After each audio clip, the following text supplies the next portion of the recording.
नमस्कार। आज पक्ष के हक की बात नहीं होगी, आज विपक्ष के हक की बात भी नहीं होगी। आज हमारी बात होगी, आपकी बात होगी और समाज में रहने वाले सभी लोगों की बात होगी। उन सभी लोगों की बात होगी जो कहीं पर भी अपना किसी तरह का भागीदारी निभा रहे हैं। आज उनकी बात होगी। अक्सर हम सभी बात करते रहते हैं कि देश के अंदर बहुत सारा करप्शन है, भ्रष्टाचार है। मोदी गवर्नमेंट आने के बाद बहुत हद तक कम भी हुआ है, इसको बहुत सारे लोग स्वीकार करते हैं और उनमें से मैं भी हूं। मैं भी ये स्वीकार करता हूं कि मोदी गवर्नमेंट ने बहुत हद तक काम किया है, लेकिन फिर भी एक डॉक्टर दूसरे डॉक्टर से बातचीत करता हुआ पाया जाएगा कि पुलिस वाले करप्ट होते हैं। एक पुलिस वाला दूसरे पुलिस वाला से बात करता हुआ पाया जाता है कि डॉक्टर बहुत करप्ट होते हैं। एक टीचर दूसरे टीचर से बात करता हुआ पाया जाता है, पुलिस वाले करप्ट होते हैं, डॉक्टर्स करप्ट होते हैं। डॉक्टर लोगों के अंदर इंसानियत नाम की कोई चीज नहीं है। वे सभी देश के गरीब लोगों का धन लूट रहे हैं। वकील पुलिस की शिकायत करते हुए पाए जाते हैं। पुलिस वकील के साथ किसी तरह के कॉन्फ्लिक्ट में पाया जाता है। अक्सर हम सभी एक दूसरे को आरोप लगाते रहे। हम सभी को गंभीर चिंता करने की आवश्यकता है कि जिन सारे प्रोफेशन की मैंने बात की, उन सभी प्रोफेशन में शामिल कौन है? हम सभी शामिल हैं। डॉक्टर के रूप में हमारे ही आसपास का कोई व्यक्ति अपनी भूमिका दे रहा है। पुलिस में हमारा ही कोई भाई बंधु अपनी भूमिका दे रहा है। वकील बनकर कोई हमारा ही भाई बंधु अपनी भूमिका निभा रहा है। टीचर्स के रूप में हमारा ही कोई भाई बंधु अपनी भूमिका निभा रहा है। आज एक बिहार के बुजुर्ग नेता की भी बात होगी। उन्होंने मोदी को ये कहते हुए जलील किया कि उनका कोई परिवार नहीं है, इसलिए वे परिवारवाद के ऊपर बार बार बात करते रहते हैं। बिहार के बुजुर्ग नेता लालू प्रसाद यादव जी को इस बात का बहुत ही गर्व है कि उन्होंने बिहार की 13 करोड़ आबादी में 9 संतान पैदा कर अपनी बड़ी भूमिका निभाया है। उन्होंने बिहार के लोगों को बेरोजगार बनाने में अपना कंट्रीब्यूशन दिया है। उन्होंने विशेष लेवल का कंट्रीब्यूशन दिया है। एक तो उनकी आबादी बहुत ज्यादा बढ़ाने में अपनी भूमिका निभाया है और उसके बाद बिहार को विकास के तौर पर पीछे घसीटने में अपनी अहम भूमिका निभाया है। मैं सवाल उन पर खड़ा नहीं करूंगा। सवाल उन पर खड़ा होता है कि उनको पसंद कौन करता है। जैसे कोई बुरा चीज है तो उस बुरी चीज को आप थोड़ी ना दोषी ठहरा सकते हैं। दोषी वो हुआ जो उस चीज को पसंद करता है। कौन से वो लोग हैं जो इस तरह की मानसिकता को पसंद करते हैं? कौन सी वो वैचारिक रूप से समृद्ध लोग हैं जो इस तरह के विचारों को आगे बढ़ाते हैं? आज का मुद्दा का विषय यह है कि हम सभी कहीं ना कहीं स्वार्थी हैं, विशेष लेवल के स्वार्थी लोग हैं, विशेष लेवल के विचारों से कमजोर लोग हैं। हम सभी के मन के अंदर कहीं ना कहीं बेईमानी है। आप सभी को थोड़ा बुरा लगेगा, लेकिन आज का विषय आपको खुश करने के लिए नहीं होगा। आज का विषय फैक्ट बताने के लिए है। हम सभी को बुरा लगेगा ये समझते हुए या स्वीकार करते हुए कि हम सभी कहीं ना कहीं बेईमान लोग हैं। मान लीजिए, अक्सर हम सभी कहते रहते हैं कि नेता लोग भ्रष्ट होते हैं। नेता सरकार में बैठकर पॉलिसी बनाता है और उस पॉलिसी को लागू करवाने का काम कार्यपालिका का होता है, और उस कार्यपालिका में हम सभी लोग शामिल होते हैं। हमारे ही कोई भाई बंधु बिहार सरकार का कर्मचारी होता है, सेंट्रल गवर्नमेंट का कर्मचारी होता है, कोई डॉक्टर होता है, कोई पुलिस होता है, कोई वकील होता है, और आप सभी कहते हैं, एक दूसरे की बुराई भी करते हैं कि इस तरह के सभी प्रोफेशन में लोग चारित्रिक रूप से गिर चुके हैं, एक दूसरे के शोषण करने का काम कर रहे हैं।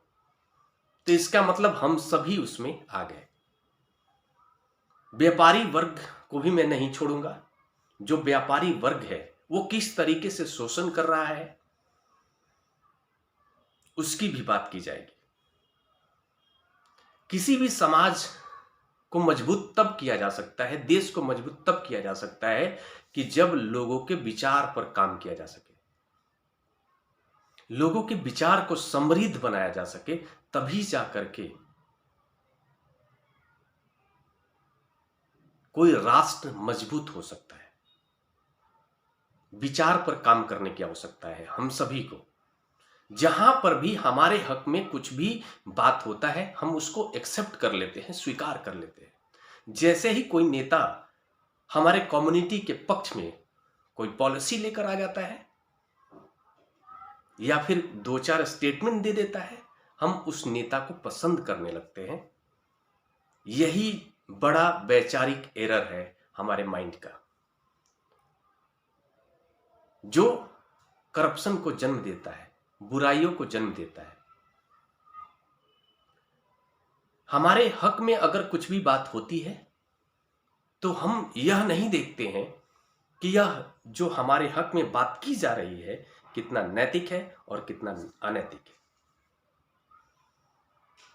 हमारे कम्युनिटी के पक्ष में किसी ने बात कह दी तो हम खुश हो गए, और हमारे कम्युनिटी के अगेंस्ट वाले कम्युनिटी के पक्ष में किसी ने अगर बात कह दी तब भी हम खुश होते हैं। ये वैचारिक एरर है और इस एरर को ठीक करना बहुत ही आवश्यक है। अक्सर हम सभी पुलिस वालों की बुराई करते रहते हैं। आप मुझे बताइए कि इस देश के अंदर कितने ऐसे डॉक्टर फैमिली का कोई मेंबर है जिसने किसी करप्ट डॉक्टर के खिलाफ एफआईआर लिखवाई हो जाकर, किसी पिता ने डॉक्टर के खिलाफ, अपने करप्ट डॉक्टर बेटे के खिलाफ एफआईआर लिखवाई हो कि हमारा बेटा करप्ट है। कोई ऐसा पिता है क्या जिसने जो है कि अपने करप्ट आईएएस बेटे के खिलाफ जाकर एफआईआर लिखवाई हो? कोई ऐसी पत्नी है क्या जिस दिन उनका पति किसी पुलिस ऑफिसर के खिलाफ एफआईआर लिखवाई हो इस बात को लेकर के कि हमारे पतिदेव आज घूस का पैसा लेकर घर में आए हैं? कोई बेटा है क्या ऐसा जिसने अपने पिता के खिलाफ एफआईआर लिखवाई हो कि हमारे पिता एक करप्ट पुलिस ऑफिसर है जो आए दिन लोगों का शोषण करके कैश पैसा लेकर आते हैं? नहीं हुआ है ऐसा। कोई ऐसा वकील का पिता है क्या, बेटा है क्या, जिसने अपने करप्ट वकील के खिलाफ एफआईआर लिखवाई हो? कोई ऐसा जर्नलिस्ट फैमिली का कोई मेंबर है क्या जिसने उसके बुरे करतूतों के खिलाफ एफआईआर लिखवाई हो? नहीं होता है ऐसा। क्यों नहीं होता है? क्योंकि हम सभी स्वार्थी लोग हैं। हम सभी लोगों को कहीं से कुछ भी हासिल होता है तब तक ठीक होता है। जब उस करप्शन से हमें कुछ हासिल नहीं होता है तब वो भी ठीक हो जाता है। और इन्हीं सारी चीजों को समझकर कोई बड़ा करप्ट पॉलिटिशियन शोषण करता है। मेजॉरिटी के पक्ष में खास स्टेटमेंट दे देना, ऐसा स्टेटमेंट जिससे वो खुश होकर उसको वोट डाले, उसको मत दे और वो सरकार में आए। और वो सरकार में आकर क्या करेंगे? पॉलिसी बनाएंगे। किसके हक में बनाएंगे? वो ऐसी पॉलिसी बनाएंगे जिससे वो सरकार में बने रहें, और उनके हक में बनाएंगे जिन्होंने उनको सरकार में आने के लिए अपना कंट्रीब्यूशन दिया है, मुख्य रूप से योगदान दिया है, अपना श्रम दान दिया है, अपना अर्थ दान दिया है।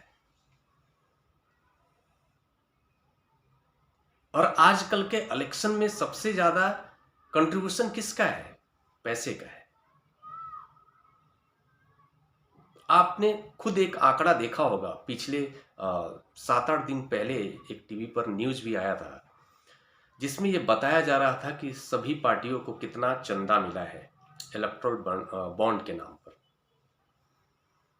उसमें यह भी बताया गया कि 20,000 से ज्यादा चंदा देने वाले लोगों का कंट्रीब्यूशन कितना रहा है। आपने देखा होगा उसका कंट्रीब्यूशन लगभग बहुत ज्यादा था।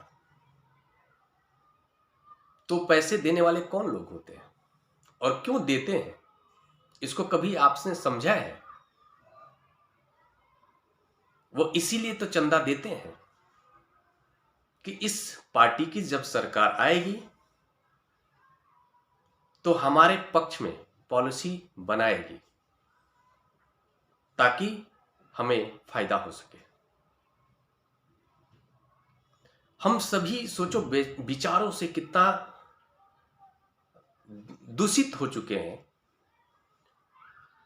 आप गांव में चले जाइए या शहर में चले जाइए, हम सभी नेता किसको मानते हैं? आपने कभी सोचा है हम सभी नेता किसको मानते हैं? हम उसको मानते हैं, इनिशियल स्टेज की मैं बात कर रहा हूं, मैं गांव में, छोटे शहरों में या अर्बन प्लेस पर भी, जैसे ही कोई फॉर्च्यूनर गाड़ी के साथ में वाइट गेटअप में हमें दिखता है उसे नेता मानते हैं और नेता बनने के लिए मुख्य आवश्यकता समझते हैं। आज भी गांव में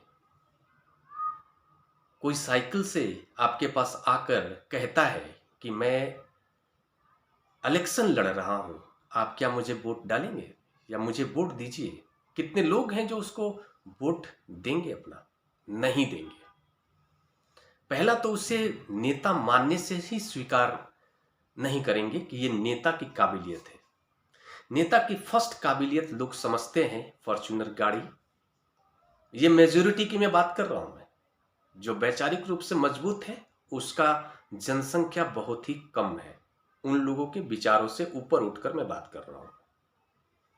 जो मेजॉरिटी पॉपुलेशन है वो आज भी उसी को नेता समझती है जो फॉर्च्यूनर गाड़ी में होता है, वाइट गेटअप में होता है। उसके बाद ही उसके एक्टिविटीज पर ध्यान देता है या देती है जनता कि वो किस तरह का सामाजिक कार्यों से जुड़ा हुआ है।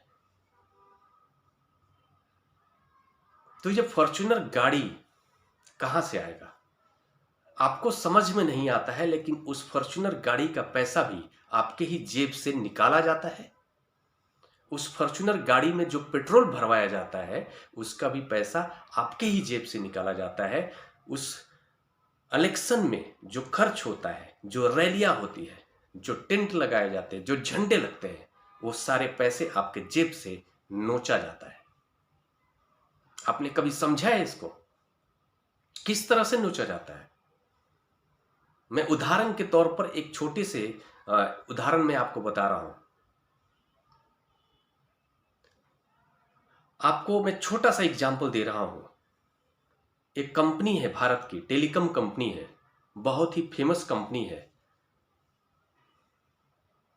उदाहरण के तौर पे मैं बता रहा हूं आपको। अभी 4-5 महीने पहले, अभी जस्ट इलेक्शन होने वाला है। इलेक्शन होने वाला है और इलेक्शन के 4-5 महीने पहले उस कंपनी का जो पैकेज हुआ करता था, कॉलिंग का जो पैकेज होता है फोन के अंदर सिम के साथ जो दिया जाता है, 56 डेज का पैकेज हुआ करता था 399 रुपीज, 199 रुपीज हुआ करता था 28 दिन का। उसको तुरंत उन्होंने बढ़ा दिया और कर दिया 499, 399 से सीधा 499। कितना परसेंट इंक्रीज हो गया? 25%। उस कंपनी का जो यूजर है इंडिया के अंदर ऑलमोस्ट 18 करोड़ के आसपास है। 100 रुपए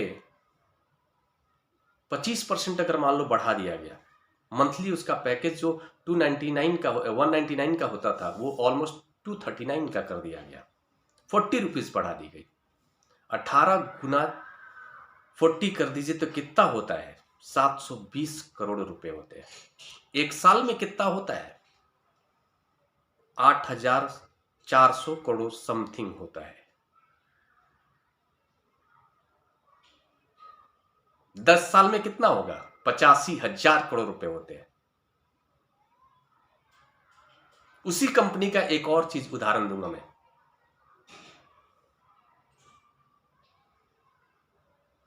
उस कंपनी का नाम भी लूंगा मैं आपको।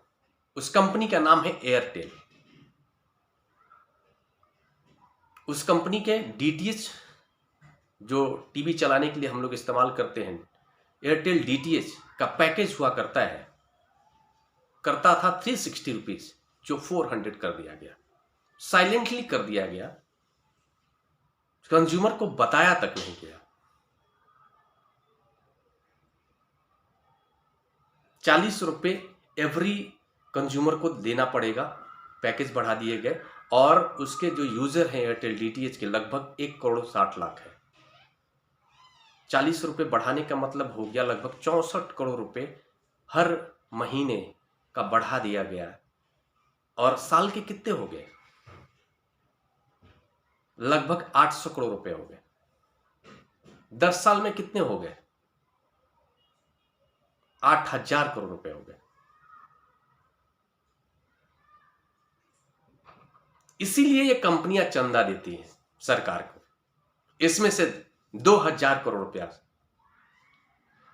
रूलिंग पार्टी को गया और बाकी के 1,000 करोड़ रुपया अपोजिशन पार्टी को भी चंदा दिया गया। कोई तो एक आएगा ही ना।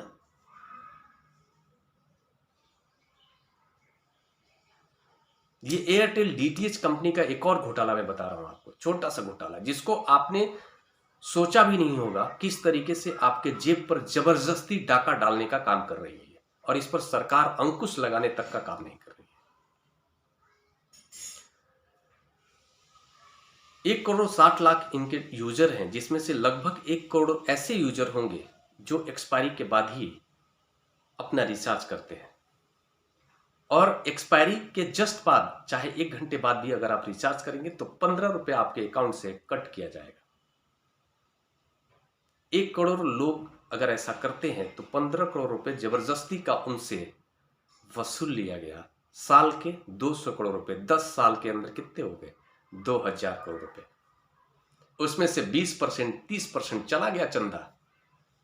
क्या फर्क पड़ता है? यह सवाल है, गहरा सवाल है आप सभी के ऊपर, इस बात का कि आप किसको नेता समझते हैं। क्या आपके बीच कोई गरीब आदमी आकर वोट मांगेगा तो क्या आप देंगे?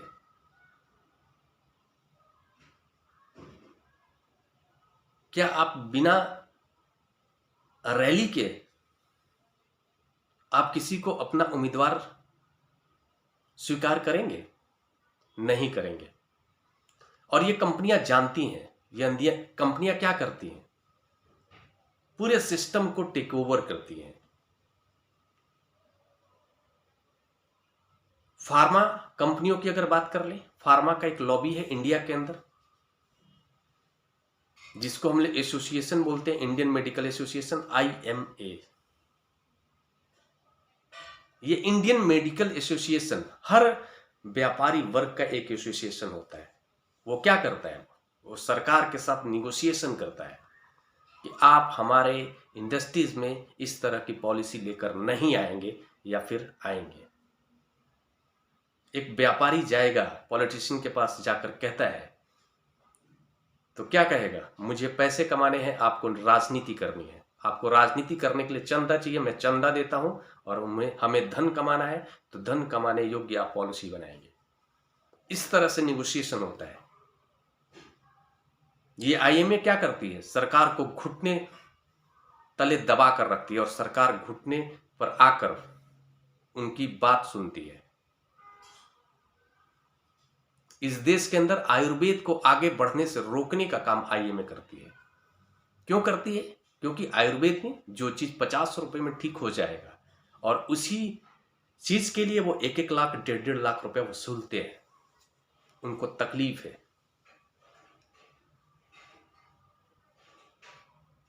आप सभी के विचारों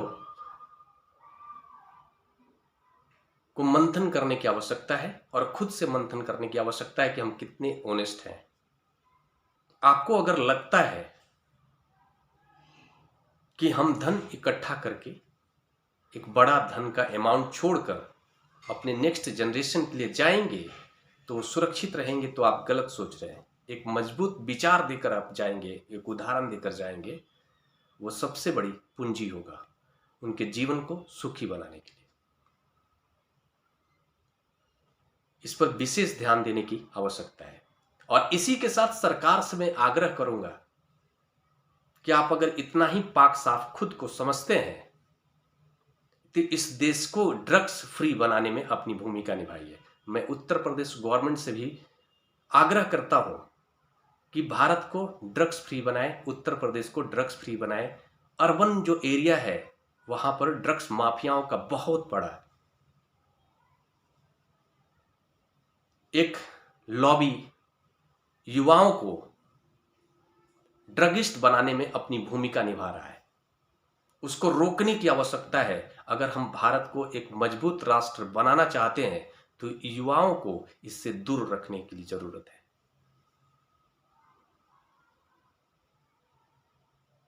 मैं उम्मीद करूंगा कि उत्तर प्रदेश गवर्नमेंट और भारत सरकार इन सभी बातों पर ध्यान देगी और स्वास्थ्य के क्षेत्र में विशेष भूमिका निभाएगी। मैं मोदी गवर्नमेंट को धन्यवाद देता हूं, उन्होंने आयुष्मान भारत ला करके इस गरीब लोगों का ख्याल किया। लेकिन इसके अलावा एक और अल्टरनेट ऑप्शन था। वो अल्टरनेट ऑप्शन ये था कि गवर्नमेंट के तौर पर आप एक साथ इतना बड़ा इंफ्रास्ट्रक्चर बना दीजिए जहां पर हर व्यक्ति को 100% जो पॉपुलेशन है वो जाकर इलाज अपना फ्री करा सकती है। क्या ये पॉसिबल नहीं है? बिल्कुल पॉसिबल है। लेकिन नहीं, ऐसा वो नहीं करेंगे। जानते हैं क्यों? क्योंकि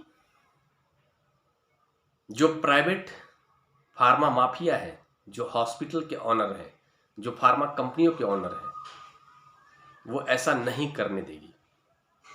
क्योंकि उनका जो क्लाइंट है वो 20 करोड़ लोग हैं, जो मिडिल क्लास लोग हैं, उनको लूटना है। तो व्यवस्था उसको दो जो लूटने लायक नहीं बना है, अभी उस श्रेणी में शामिल नहीं हुआ है, उसको दो, बाकियों को वंचित रखो। मिडिल क्लास लोग कहाँ जाएंगे? प्राइवेट स्कूल में जाएंगे, उनके बच्चे प्राइवेट स्कूल में जाएंगे, वो इलाज कराने के लिए प्राइवेट हॉस्पिटल में जाते हैं। क्या ये पॉसिबल नहीं है? क्या वो देश के नागरिक नहीं है? क्या ये संभव नहीं है कि पूरे 140 करोड़ को अपना आइडेंटिटी दिखाना काफी होगा इलाज कराने के लिए, और उनको फ्री व्यवस्था नहीं दिया जा सकता है? मोदी गवर्नमेंट से मैं आग्रह करता हूं कि स्वास्थ्य के क्षेत्र में विशेष काम करने की आवश्यकता है, इतने काम से कुछ नहीं होने वाला है। और शिक्षा के क्षेत्र में विशेष काम करने की आवश्यकता है। इस देश के अंदर फार्मा माफियाओं का जो गुंडई चल रहा है उसको कम करने की आवश्यकता है। एजुकेशन माफियाओं का जो गुंडई चल रहा है उसको खत्म करने की आवश्यकता है। और प्राइवेट एजुकेशन के नाम पर जिस तरह से लूटा जा रहा है मिडिल क्लास फैमिली के लोगों को, उससे लोगों को दूर करने की आवश्यकता है। तो ऐसा कब हो सकता है? जब उसी स्टैंडर्ड का जब सरकारी इंफ्रास्ट्रक्चर तैयार हो जाएगा, तो कोई व्यक्ति क्यों नहीं भेजना चाहेगा सरकारी स्कूल में? लेकिन ये सारे माफिया क्या करते हैं? वो सरकार को कंट्रोल करते हैं कि आप इस तरह के डेवलपमेंट नहीं करेंगे जो हमारे पैरेलल आके खड़ा हो जाए। आप इस तरह का स्कूल का निर्माण नहीं करेंगे जो इंडिया के टॉप प्राइवेट स्कूल के लेवल से भी ऊपर का इंफ्रास्ट्रक्चर हो। इस तरह से इसलिए तो उनको चंदा दिया जाता है।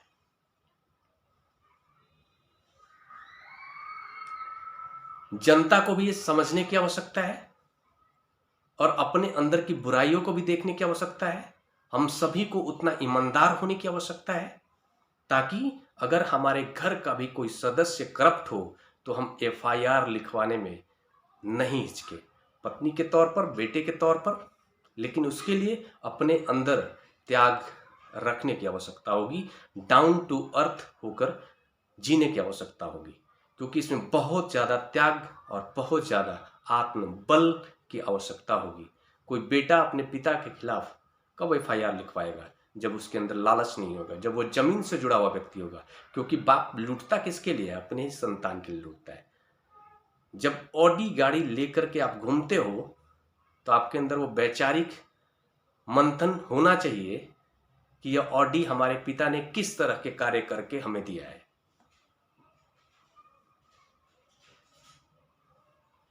जब इस तरह के समाज में लोग हो जाएंगे ना,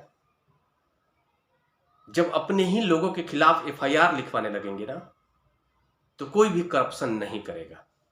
लेकिन हम सभी इस अर्थ के युग में कहीं खोए हुए हैं, रील के युग में खोए हुए हैं, एक झूठा आकर्षण में खोए हुए हैं। अगर जीवन में सुख और समृद्धि चाहिए तो ऐसे ही समाज का निर्माण करना होगा। इस पर सोचिएगा और विचार करिएगा। नमस्कार।